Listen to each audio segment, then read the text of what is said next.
Missouri and Alabama, the biggest game in Columbia since when exactly? Or is that even the right way to look at it? I'll explain on Locked On Mizzou.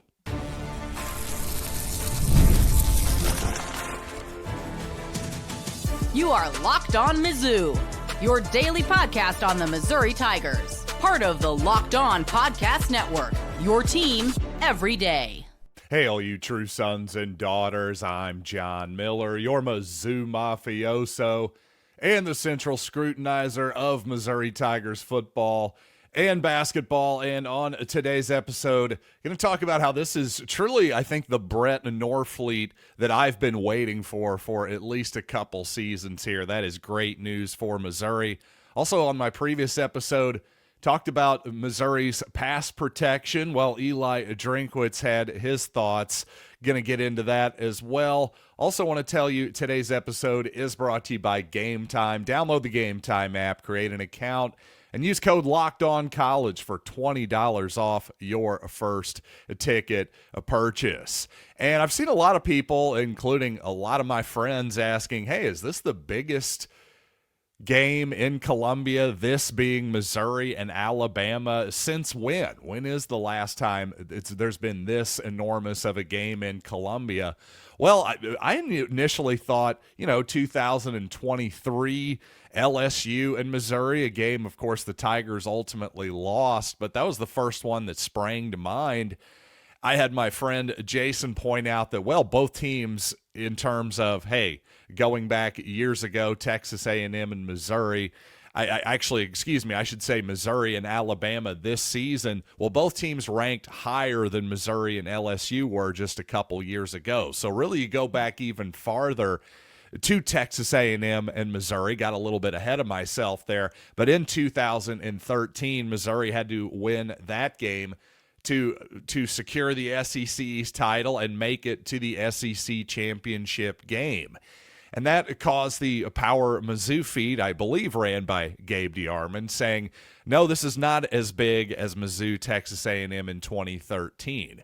But I thought 573 Tees, by the way, a great purveyor of shirts and other merchandise, merch downtown, by the way. You should definitely check them out. I believe they're over on Hit Street. Anyway, just south of Broadway. I know that. I've bought several of their items over the years. But anyway, their Twitter account says it's not the biggest game, but it's the biggest hurdle since Oklahoma in 2010. We haven't seen Mizzou beat Alabama or even Georgia at home. Beating a premium SEC team will do so much for the program. I thought that was a really interesting perspective, by the way. So great take there by, I believe, Mr. 573 T's over there. I need to go over and shake his hand one of these days, by the way. But the point is, I think that's a great take because, simply put, it's not always just about, well, where's this victory take you to the next level? For example, if Missouri, well, had a very easy, 30-point, they were a 30-point favorite, for example, to reach the SEC title game for whatever reason. That was the game they needed to win and clinch. Well, you can see why somebody would say beating Alabama at home, for instance, even though it's in the middle of the season as opposed to last game of the season. I think that's actually a great way of putting it and a great perspective. Regardless of how any of you all feel about it, take your pick, honestly. The point is, it doesn't get much bigger than this coming up here in Columbia in about a week and a half or so, especially when you consider, well, what kind of football has been played in Columbia in the post-Gary Pinkel era? For the 4 years of Barry Odom, the first 3 years of Eli Drinkwitz, Missouri was quite simply a losing football program. That is just an objective fact. The Tigers were 4 games under 500 in those 7 years to the tune of 47-51. Now, since the start of the 2023 season, however, coincidentally or not, when Eli Drinkwitz hired Kirby Moore and gave up play-calling duties, well, I think there was a lot of factors that came into Missouri's breakout here. But obviously that was the breakout season. And the Tigers, since then, are not a losing program, to say the least. In fact, they're one of the winningest programs in all of college football with a 25-5 mark. If Missouri can then beat Alabama and add another massive signature win and move to an undefeated type of season, I mean, I just can't even imagine how enormous that would be for Missouri. If you want to argue that winning the SEC East in year 2 and going to the championship game is even bigger, honestly, I'm probably inclined to agree with you. But once again, the fact that we're even having this discussion kind of says it all to me. And speaking of 2023, I think a strong finish to 2023, not only by Mizzou in general, but by Mizzou tight end Brett Norfleet, had a lot of fans, including myself, thinking 2024 was going to be the breakout season for Norfleet as an individual. Well, that didn't quite happen last season, I think largely because of a shoulder injury that Norfleet suffered in the first game of 2024. Well, I think, quite honestly, this is the version of Brett Norfleet that I've been waiting for. He is now being much more, not only just a run and catch option, but, attacking that intermediate part of the field a little more, and also being a jump ball option down the boundary on occasion too. He's a really versatile player who is getting his face in the dirt and blocking too, especially with a couple of healthy shoulders. That hesitation, if there was any last season,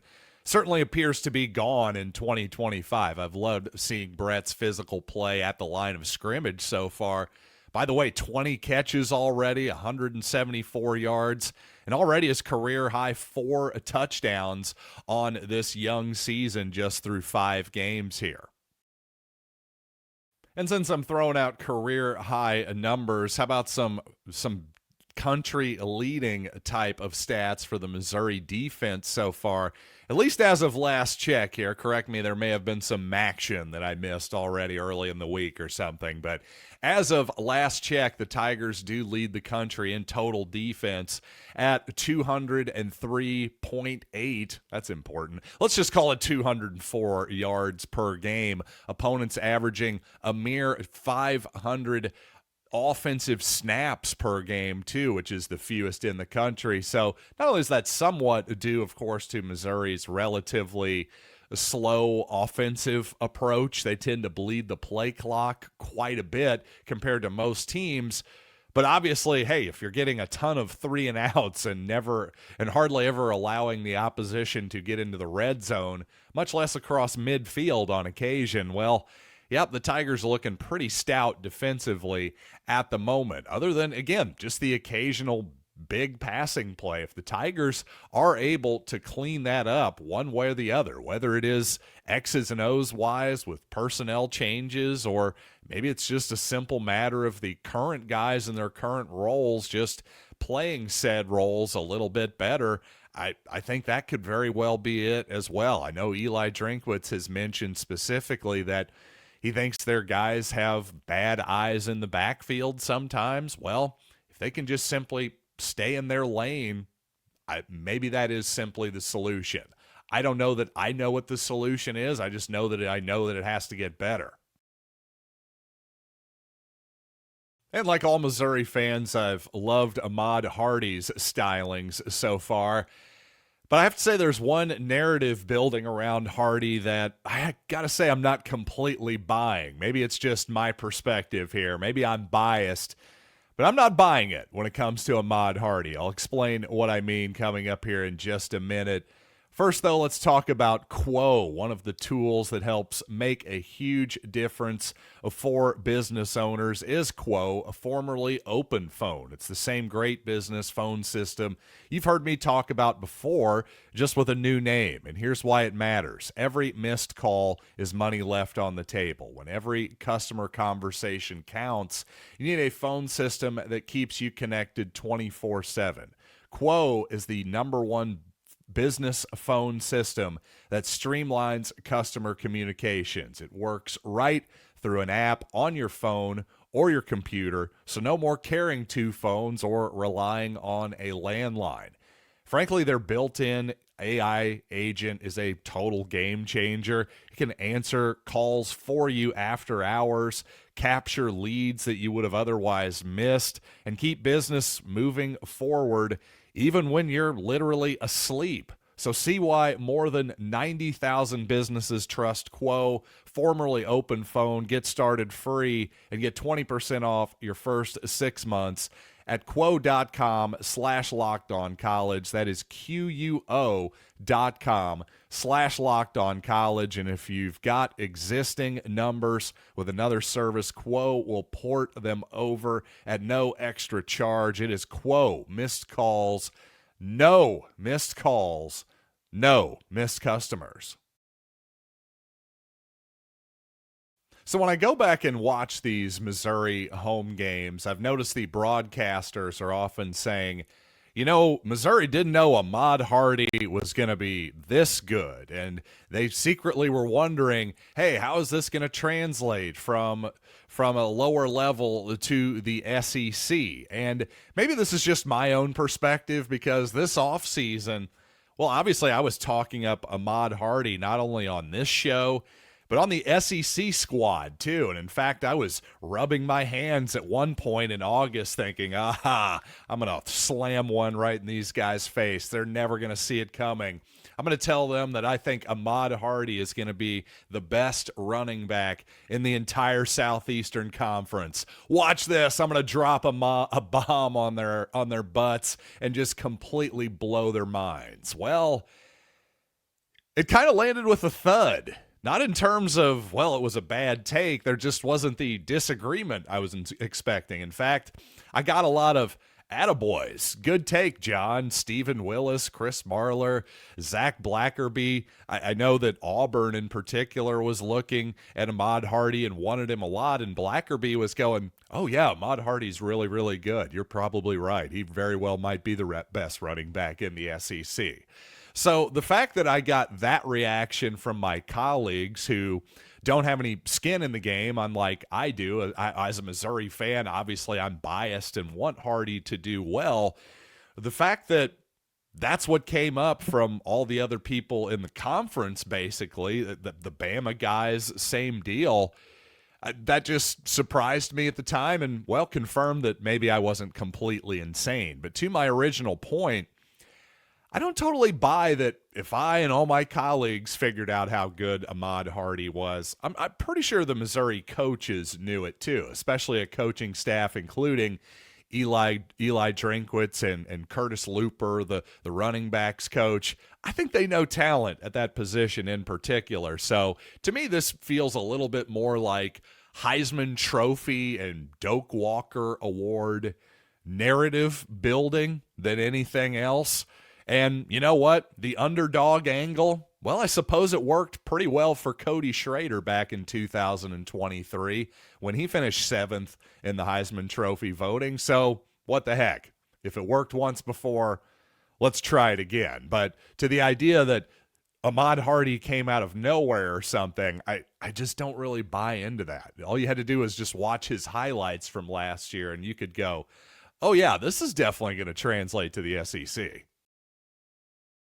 And after the Missouri-UMass game, well, I pointed out that Bo Prabula, who, by the way, again, set a Missouri record for consecutive completions in a football game with 21, beating out Chase Daniel's record from 2008 against Buffalo. Well, one of Bo's few miscues did result in an interception for Missouri, and a lot of people seem to not notice that Bo's elbow was hit by a defensive lineman on the play. So basically, I was more or less letting Bo off of the hook for this one. But I will say Eli Drinkwitz definitely made a valid point. He said after the game, Prabula, quote, does a really good job with his accuracy. Our pocket climbing is an issue right now. The pick was a tipped ball because we climbed too far in the pocket. That happened to us with 2 sacks too, instead of just throwing the ball away. There's still some maturing and growing up and pocket understanding. there's a lot of good things. Every snap at quarterback is an opportunity to learn. I think he's doing a really good job of managing the game, not getting too low, not getting too high. He just needs to keep working. But to the point there, especially on pocket climbing, I thought that was really valid because at times on that play, if you go back and watch it, well, he does kind of climb up in a pocket that was fairly clean, that he didn't really need to, and ends up putting, well, I guess his elbow in jeopardy there. That the ball then is tipped, as Drinkwitz described it. Really, the ball, his arm is tipped, essentially, and the ball flutters in the air and is then caught by the Minuteman. But regardless, that was also valid on a couple of those sacks as well, where it felt like maybe that was more on Pribula a little bit versus the offensive line. So regardless of whose fault it was, I think the point here is not to point the finger at the individual who got it wrong and put the dunce cap on him. It's not so much that. It's really just to elevate understanding here, which is that just like the running game, the running back and the offensive line have to work together. Well, the quarterback has to work with his offensive line as well. I think in the NFL, a famous example, it seemed like especially toward the end of Russell Wilson's run with the Seattle Seahawks, there was this idea that, man, Seattle, they just have a terrible offensive line. And I'll be honest, I didn't spend my weekends breaking down offensive line film of the Seattle Seahawks. I'm not really sure how true their ability, how to judge their particular abilities. I just know that the way Wilson liked to play football, constantly escaping the pocket, sure, he could make magic happen, but you never knew where he was going to be either, and that made, well, pass protection a real challenge. Again, the point here is it's all got to work together. It's rarely just on one person, and yes, coaching is a massive, massive factor as well. And coming up to finish out the program, some injury updates and some usage updates as well. First, though, let's talk about the NFL season. It is finally here, and FanDuel has an offer you do not want to miss. Right now, new customers can bet just $5 and get $300 in bonus bets if you win. That's right. Pick a bet, put down $5, and if it hits, you'll unlock $300 in bonus bets to use across the app. You know why I love FanDuel? Well, they just have a plethora of futures to pick from, quite honestly, constantly updating. That's just something fun to look at just about every day for me. So if you're into that kind of thing, what are you waiting for? Visit FanDuel.com to download the app today and get started. So the Missouri secondary has obviously been a bit of a concern this season. So we'd like Dre Norwood to be 100% healthy, no doubt about that. He played just 3 snaps, did the Missouri cornerback against UMass, but all indications are he should be okay for the Alabama here in a little over a week and a half. Nick Rodriguez, by the way, now really seems like Missouri's second linebacker in the rotation, having passed up Tristan Newson, who's now kind of like your number 4 player. Khalil Jacobs seems to have a specific role as the number 3 Missouri linebacker, but Nick Rodriguez, a young player who seems to be really hitting Mizzou by storm here. What's interesting is that Tristan Newson, well, he was a guy that was not expected to be back this season, but because of the Diego Pavia rule, if you will, where junior college seasons no longer count, well, Newson had the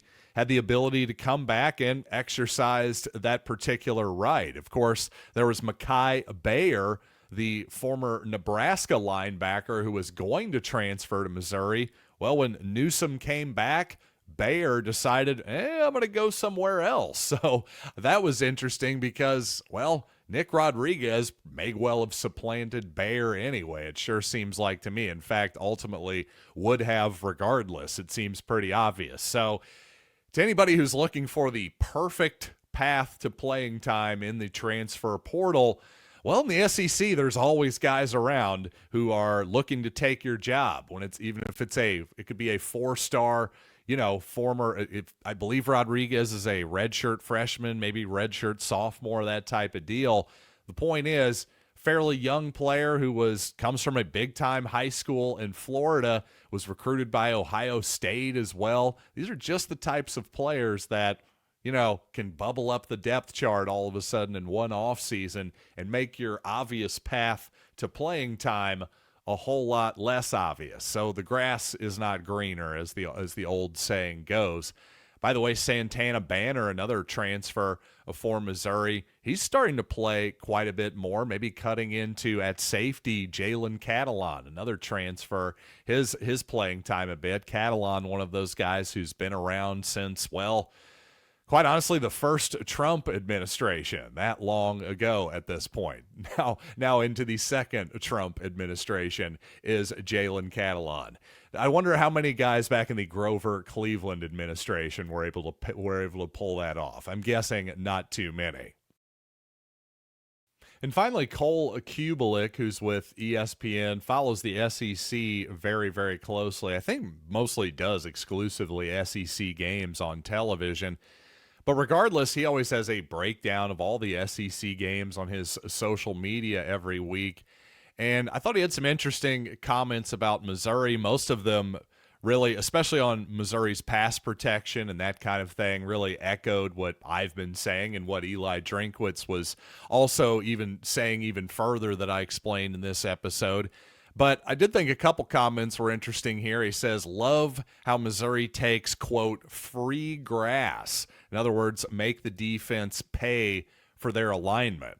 That's something that I've always been a big believer in. A lot of times you see on, 1st and 10, you'll see maybe a slot receiver or tight end that is broken off from the line of scrimmage that is covered essentially by a safety man-to-man who's lined up maybe 12 yards off of him. You're going, now wait a second, if he runs a 5-yard hitch there, isn't that just free yardage and a successful play here?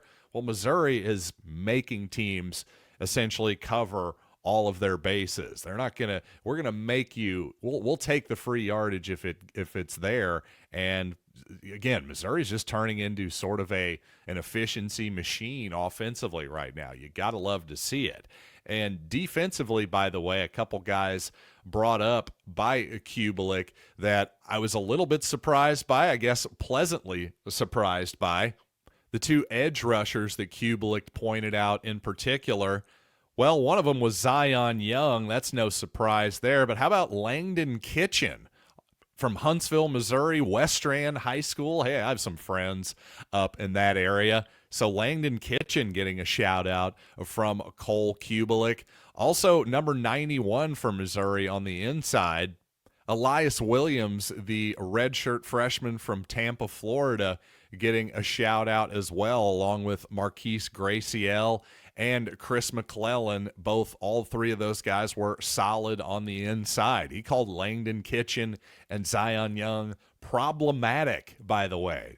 Normally, in 2025, you don't want to be labeled problematic. But in this particular case, it sounds like a very high compliment from Cole Kubelik. And you know what? Of course, I always take your listenership and viewership as a high compliment. Thank you all very much for listening and watching to Locked On Mizzou as per usual. And you know what? Until next time, I am John Miller, and this has been Locked On Mizzou.